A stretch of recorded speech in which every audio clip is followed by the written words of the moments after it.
Hello guys, ito nga palang gagawin natin ngayon, i-automatic na natin itong tangke. Yan.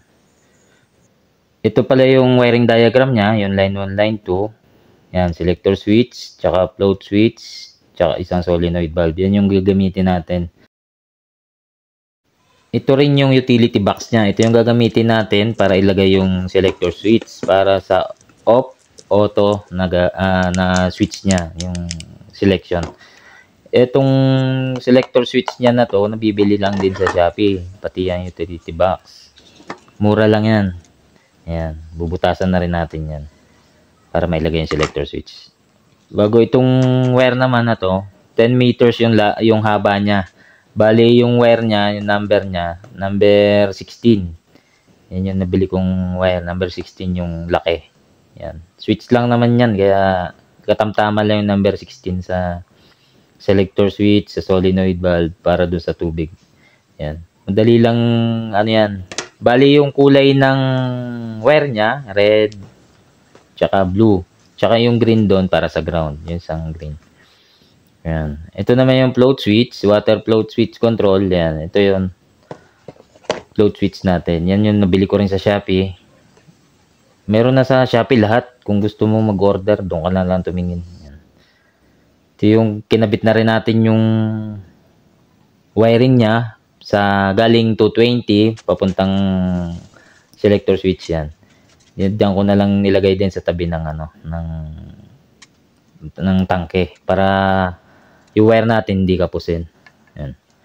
Yan o. Yan ang pagkakabit ng wiring. Yung isa, pumunta na ng papuntang solenoid. Yung isa, pumunta na selector switch. Yan. Blue, tsaka red ang ginamit. Yung green kasi dyan, lalagay lang din natin sa ground para safe. Yan. Binalatan ko nga pala yung pinaka-wire niya para mailagay natin yung switch dito sa kulay blue. Yan, dadaan talaga yan doon sa float switch niya. Yung connection niya. Yan. Yan yung talaga paglalagyan niya. Ito naman yung float switch niya. Yan, yung blue, brown, yun na yung pumunta doon sa kulay blue. Yung line na yun. Yung line 1. Yan, pagdaan yan dito sa float switch, papunta na ng solenoid valve. Tapos testingin din natin. Yan. Ito yung tinesting na rin natin yung float switch natin, tapos solenoid yan, nagkakarga na siya. Binaba ko lang yung isang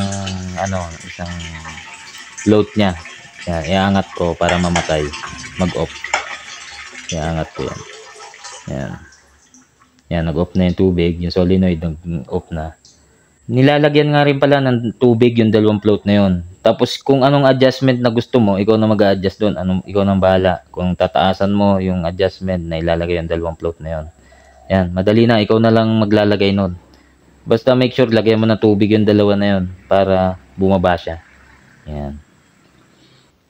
Dito nga pala guys, ito na yung solenoid valve kasi wala na rin akong pump na ginamit dito. Malakas kasi ang tubig dito sa amin kaya maabot talaga hanggang taas ng tangke. Malakas yung pressure. Yan, sana marami kayong natutunan. Manood lang po kayo sa aking YouTube channel. Marami pong salamat.